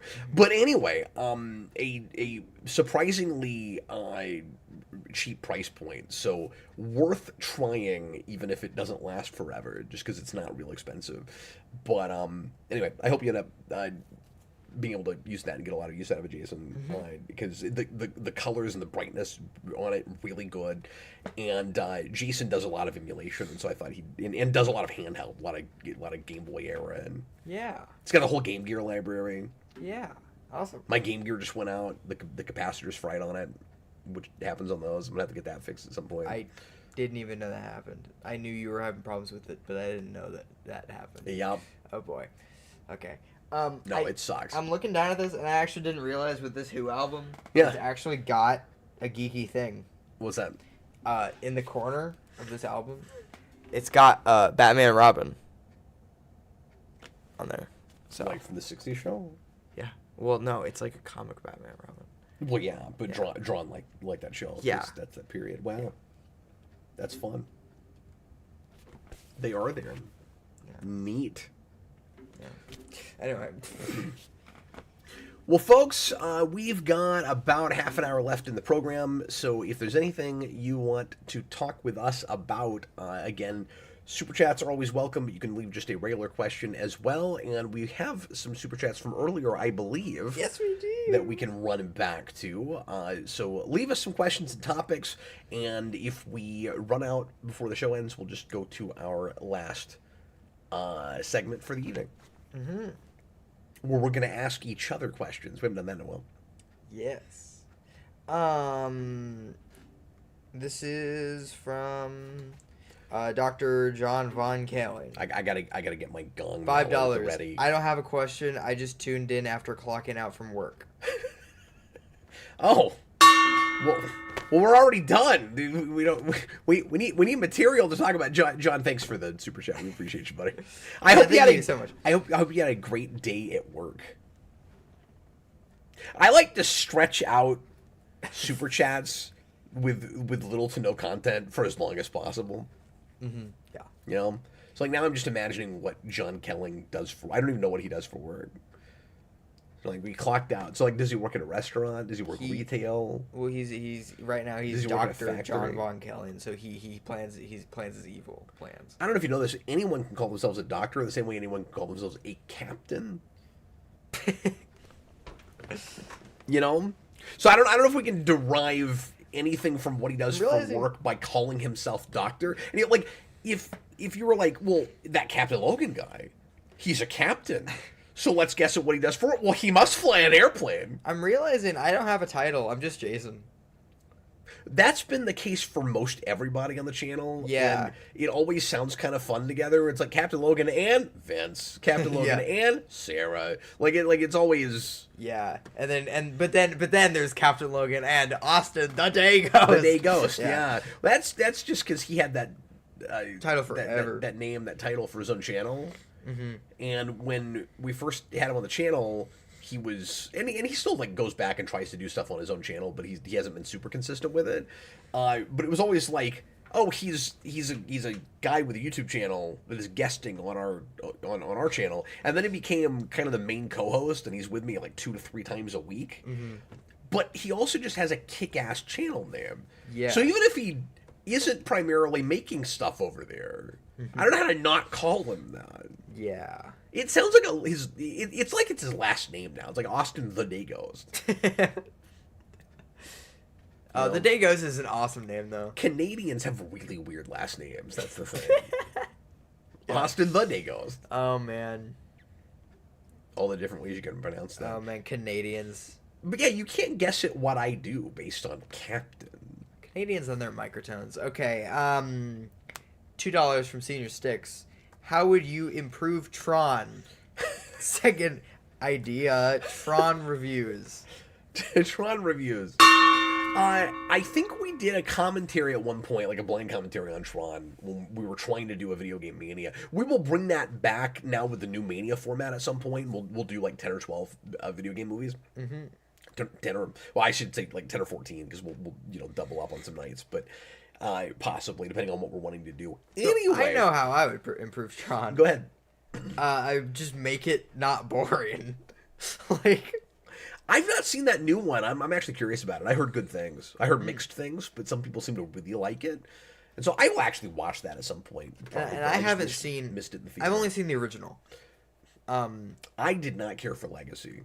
But I haven't gone back to it since it came out. I might give that a chance at some point again, too. The original is boring as sin, and I don't want to see anything else from that franchise. Well, that's what I was going to say, is the way you improve on Tron is you make Tron himself more of a prominent character. You bring him more to the forefront, and you just tighten up that pacing. Like, the premise is neat, the look of it is great.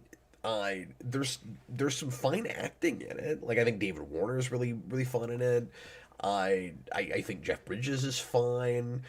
Oddly, I'm less bored in the real world stuff, and I'm more bored inside the video game. That's not how that should go. That's not how that should work. And I've rarely seen a movie. And I will say there's probably some movies more in the 70s that I have this with. We're in the early 80s, so it's that kind of gap. It's that kind of bridging period where it's starting to feel more like the 80s, but you still have some of that slower 70s pacing. I'm fine with deliberate pacing. There's no good reason that should be as slow as it is, because it feels like it wants to be a big action blockbuster, but it just does not know how to keep the ball going. So I've rarely seen a movie that is as short as that feels as long as it is. Are you aware Tron is not even 2 hours? Right. I think it might even be just an hour and a half or an hour 40. It feels like a 3-hour movie. I had a hard time not falling asleep. Like, I think I have maybe never seen that movie all the way through without falling asleep. Yeah. You know what Tron needed? What's that? Richard Pryor. That might have been a bridge too far. I don't know. A Jeff Bridge too far. A Jeff Bridges too far. Anyway. John Kelling, I think the Day Ghost is Germanic in origin. Okay, I love that that was his comment and not what he does for a living. It's a secret. He can't tell us. He'd have to kill us. He can't tell us. Any other super chats? Yeah, we have one that's like exactly. It's very, very close to the other one that we just did. This is wait. You have another super chat that says, "How would you improve Tron?" No, that's close. Amazing. 5590ers. Yeah, $2. Okay. How would you improve Power Rangers Turbo? Oh, okay. Can I suggest maybe next week this is the theme? All the questions have to be in the format of how would you improve? Sure. And we just gotta pitch and fix everything. Yep. Let's do it. I'm up for that. Yep. I'm game for that. Write that down somewhere. That's what we'll do. Unless we have big news next week. Next show will be the how would you improve show. You know, kind of like the would you rather shows. Mm-hmm. We haven't done anything like that in a while. That'll be fun. Anyway, so how would I? But I'll answer this now. How would we improve Turbo, a Power Rangers movie? Well, the first thing you do is you make it more about race cars. Is that what you said? Turbo? Well, he just said Power Rangers Turbo. Are we trying to fix the movie or the show? I don't know why you said that, in my brain processed it as the movie. No, me too, until I reread it and I was like, oh. Okay, well, I'll do both then. Yeah. The movie is simple. You make it about actual race cars and you make it a movie. Like, that's all you do. You get it off the pirate ship. And one of the things you do, too, is you have a big, exciting fight sequence at the beginning in the Zeo suits. Yeah. That's the first thing you do with it. The second thing you do is you give Zordon a reason to go race car because they don't even lose their powers or anything. Why do they suddenly? He's like, oh, you need these new Zords and these new suits. Why? Like you need to explain. Zordon voice is great. You need to explain to me why the turbo suits and Zords are better for what you're doing than the most powerful power in the universe. We're told. Yeah. It doesn't make any sense. You know, Master Vile wasn't after the turbo crystals. Right. Okay? And again, I always assumed that it was just a theme change. That they actually are still using the Zeo crystals to power everything. Why would they stop using that? Right.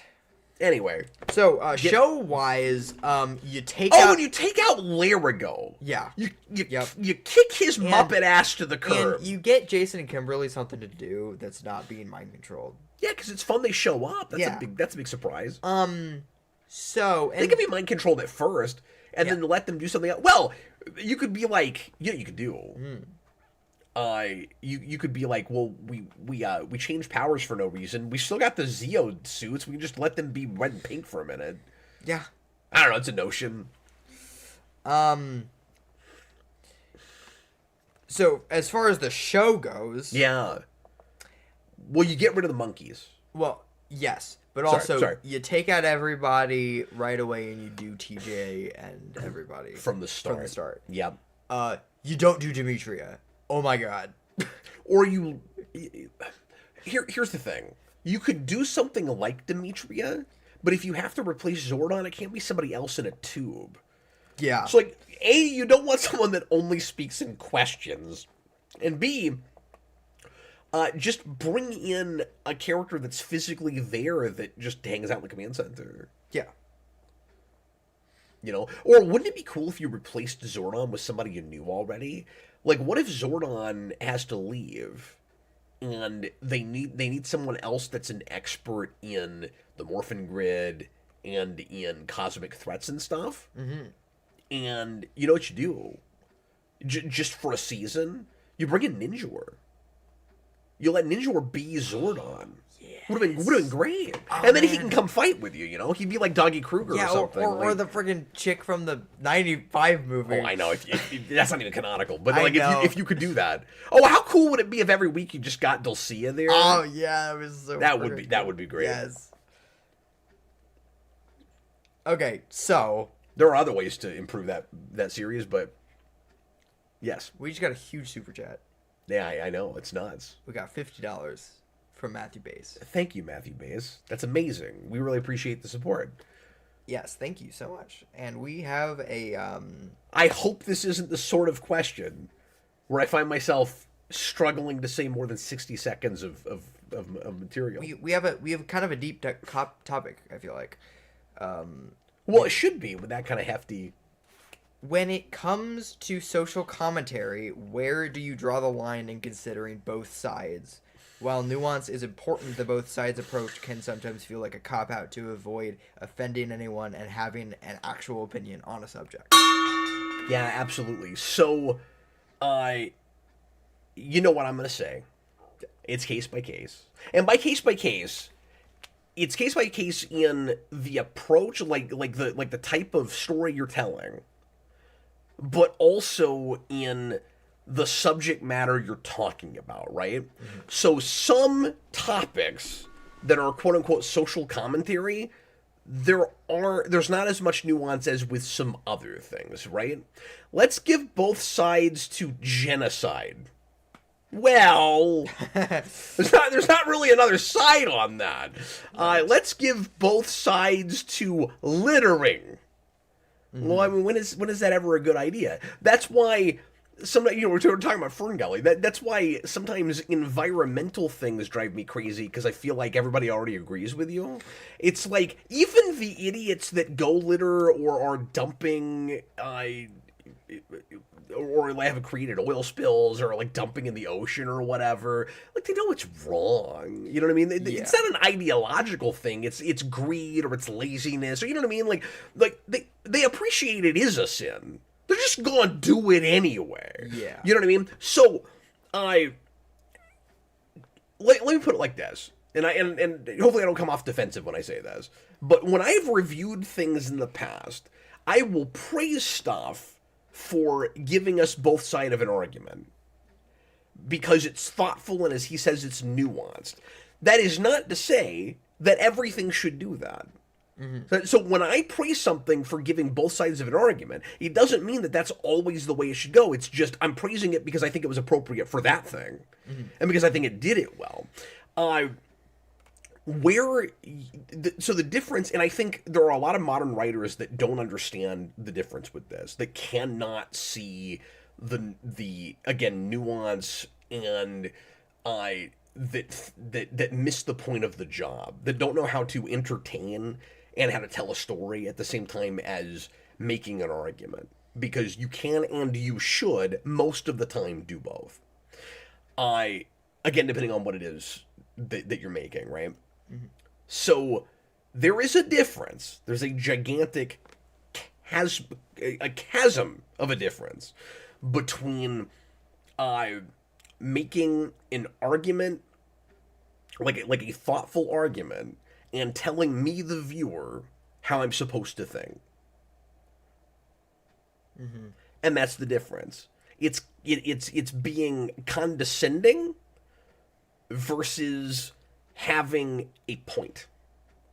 Yeah. And there's a difference. And you can always sniff it out. You can see it. So it's when the social commentary is actually propaganda. Well, it's when the social commentary is saying, you already agree with me, right? And aren't you a horrible, stupid person if you don't? It's the placating thing, right? It's saying, I don't even want you watching if you're not already with me on this thing. Yeah. That's the difference. Yeah, and right. So that's not to say, so sometimes you'll hear people say, like, I don't want the thing I'm watching to make any kind of social commentary argument, because they think that is tantamount to telling them how to think.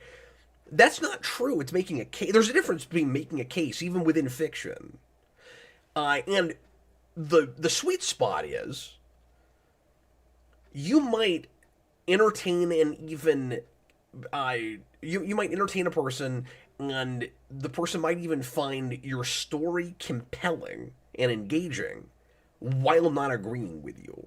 Mm-hmm. That's the sweet spot. When you're doing it right, you can, in a weird way, make everybody happy. in a weird way. They don't have to agree with you. I have watched movies that I fundamentally, or TV shows, whatever, where like I fundamentally am not actually with the social argument. They made their point well. You know, it's just like I have been like I was in debate club in high school, and I went to debates where I was debating a guy, and I thought his argument was completely off base. But he argued his case well. Yeah.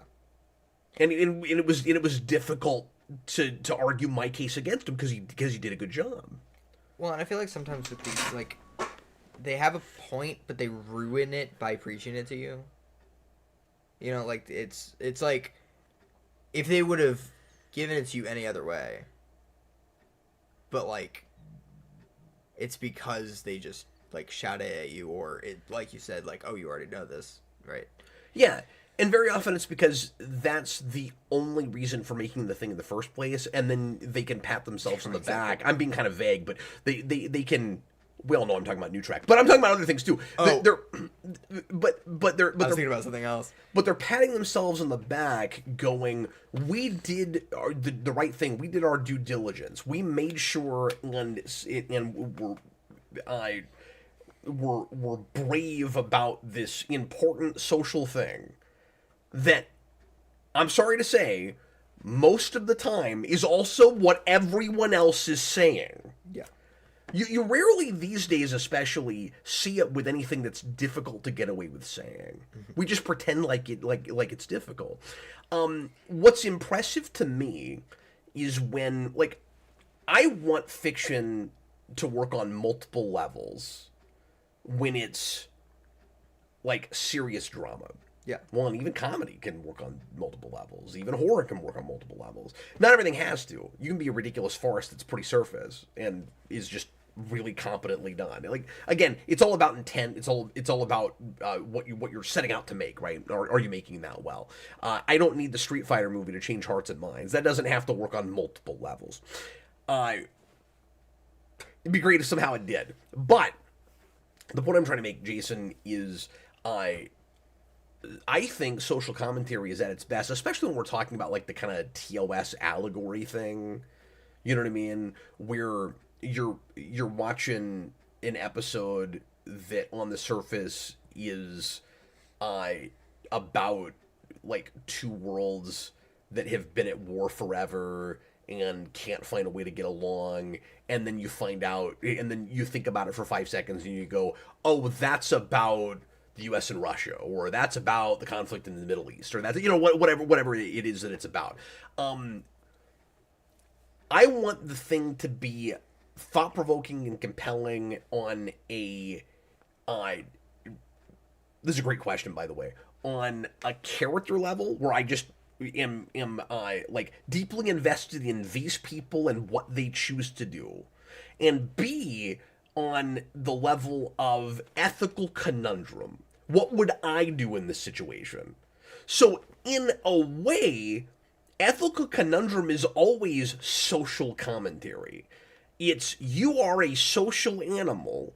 This is a difficult moral decision. What would you do in this situation? And it's not until a second viewing where I go, oh, that was about the Berlin Wall. Mm-hmm. I didn't even get that. First time, I was just trying to decide what I would do in that in that kind of circumstance. Yeah, you don't just spell it out and then it's not. And then you pretend like somehow that is deep and compelling just because. And also, I think there are times where it's hard to explain why. I just feel like, again, you can sniff it out. There are times where it's obvious and it works anyway. Where like that doesn't necessarily mean that it's pandery. It's just that the situation that the characters are in. And like, I don't think this is the best movie. I didn't have a great watch of this the last time I saw it, but I'm thinking of something like Star Trek 6. From 5 minutes in, Star Trek 6 is about to fall of the Berlin Wall. You can tell immediately. Like, the Klingons are, again, the Russians, and we're maybe going to get along now. Like, right away. And then other things. And then, like, Spock says only Nixon can go to China. Like, we all know what all the what all the, like, current allegories are in that. But it's removed enough from actual real-world things that it becomes about the characters and the lore.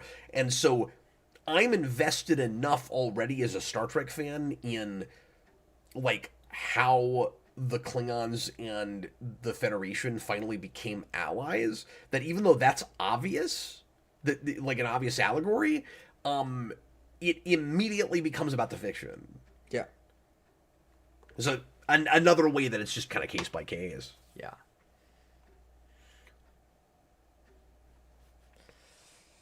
Yeah, but you don't like make a movie and then, the whole third act is just a huge speech about what the movie was about as far as social commentary goes, Yeah, which is... or a movie that has just been like wall-to-wall action or jokes or whatever the whole time, and then we slap on a message at the end and we go, this was deep social commentary. Yep.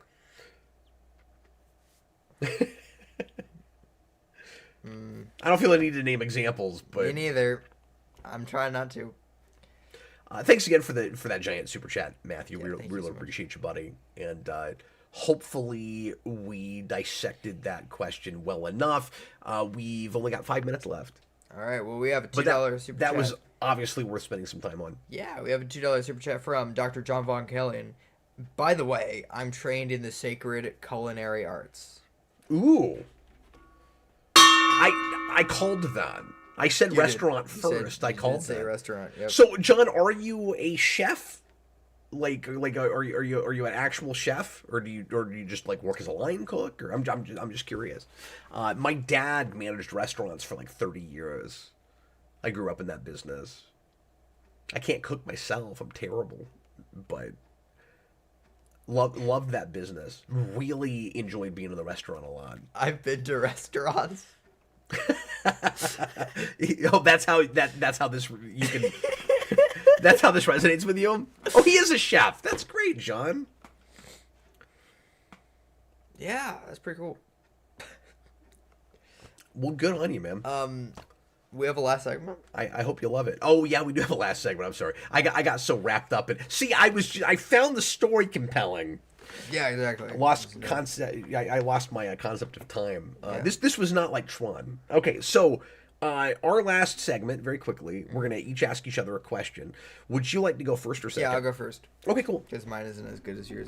Well, you don't even know what mine is. Mine could be terrible. This is a question for Dad. I always put it John, I just go for the money. Okay, question for you. Yeah. What's a video game that you would never play again? Sorry, I want to give that a thought. I want to give it some thought, because there are games that are awful that I want to immediately say that I have sometimes considered, just out of morbid curiosity, going back to see if I can get farther, or to remind myself just how, like, why I hated them so much. The first thing that comes to mind is Beyond Wonderworld. Because that was as sad and painful as everybody said it was, but I had to know, because that was one of my favorite developers, and I want to play that. Sucks that man did what he did and went to prison, but that's a whole thing. But anyway, that was the guy that made Knights, which is my favorite game of all time. And then he comes back finally and does something that sort of looks like that, but with a completely different gameplay style. That's a 3D platformer where you don't jump, and it's Beyond Wonderworld, and it was infuriating. And yet, I sometimes think about going back to it, because I never got very far. But I didn't like it. Oh man. There's probably better answers. See, I asked this question. I don't know, so You don't even know what yours would be? I don't even know what mine would be. Probably E.T. Oh, sure. I mean, that's easy. Have you ever actually sat down and tried to play that? No. But, like, why would you? Because it's E.T. You gotta try it once. And then never play what's that terrible, like, GameCube and PS2, is it PS2, Batman game? Is it Batman Vengeance? There's a Batman animated series style game that is, like, dreadful, god awful. Oh, okay. Really painful. Bubsy 2 comes to mind. because I can't look at the backgrounds without wanting to barf. Would you play Yeah. Superman 64 again? Yeah, just try to get better at it, because it's kind. That's one of those games that's like so awful. It's fun to see if you can if you can figure it out. You had to play that for a while. For the movie. Yeah. Yeah, sure did. Okay, my question to you. Yes, W. Is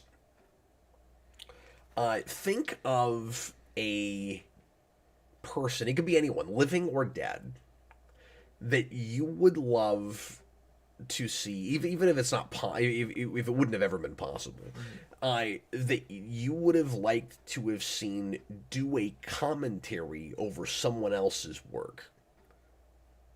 Be it a movie or a TV show or whatever it is. So I'll give you an example. I'll give you my answer. Okay.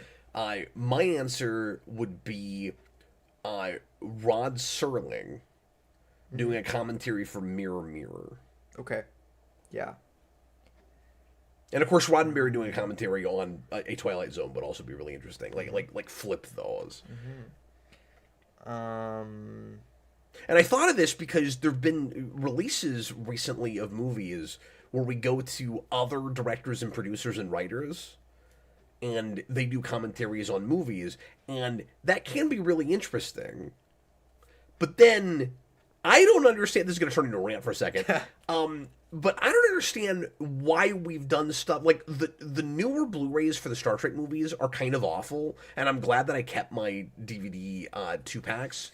Because A, they don't include the old special features, and B, the new special features are kind of bad. A lot of them. Why is Damon Lindelof doing a commentary for First Contact? Like, what are we doing? So anyway, what would be a good commentary from someone uninvolved with the work? I want to do a commentary on Xena and Pokemon. No, I'm kidding. Dude, we've threatened this for 5 years. Okay. So okay, I want James Gunn to do a commentary on the Snyder Cut. That's great. Sure. Sure. I had another one. I want watch him fumble through that and try not to hurt Snyder's feelings. Yeah. I want George Lucas to do a commentary on Spaceballs. That's good. I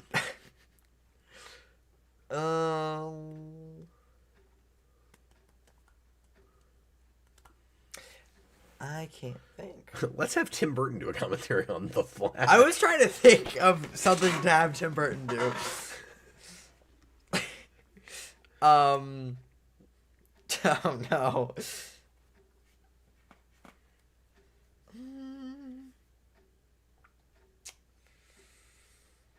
Todd McFarlane on Seven. Ooh, that would be awesome. I want Christopher Reeve to do Kind of Crypto Freaks. Oh, to do Crypto Freaks? Yes.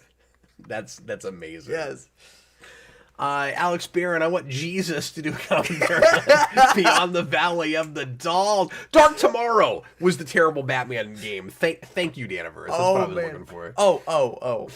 Okay, does this count? Yeah. I've actually had this idea in my mind. Yeah. I want Alexander Hamilton to do a commentary on Hamilton. Well, sure. Right. Yeah. That'd be amazing. I wasn't even thinking about that.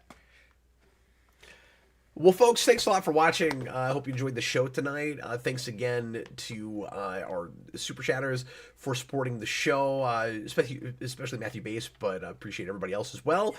And we will be back again next Monday night for another one, if everything goes according to plan. And I'm going to try to keep my regular schedule this week. I've got a writer's meeting on Friday, but I've already got notes started. I think I'm going to be able to do request and rewind and everything. But if I get to crunch time, I got a busy week this week. So if I get to crunch time and I can't make something happen, I'll let everybody know if I have to skip something. I probably won't do anything Wednesday night this week. I'm probably going to take that night off. But that's kind of my open night right now. But I'm going to get back to 89 commentaries the week after probably. And in the meantime, thanks a lot. So, sorry, let me say real quick. If we do Rewind on Friday, it'll be Ghost Rider. So if you want to rewatch that movie for that commentary, that's what we're doing on Friday. And we'll get out a Patreon poll pretty soon. So if you want to vote in that poll, that's Patreon producers, $10 super chat, or just $10 super chat, $10 tier at Patreon lets you vote in that poll. You okay? Yeah, I just realized Ghost Rider is a play on Ghost Rider. Is it a play on it? I don't think it's a play on it. But it's like, it's Ghost Rider. Right? Right, and that's a thing. Like, you're Ghost Rider for someone. Oh, yeah. No, absolutely. Okay. So, I mean, those are two things that sound similar. I just didn't think that... I never thought about those two things being related. So, I always did because there was a show on PBS when I was a kid called Ghost Writer. Mm-hmm. And every time they said it, it sounded like Ghost Rider. And I'd be like, there's no flaming skull in this show. Yeah. So, anyway, thanks for watching, everybody. I was Captain Logan, and this is Jason. That was me. Everybody say happy birthday to Jason, and we'll see you later. Happy birthday. I mean... Bye, folks. I wanna take you for a ride.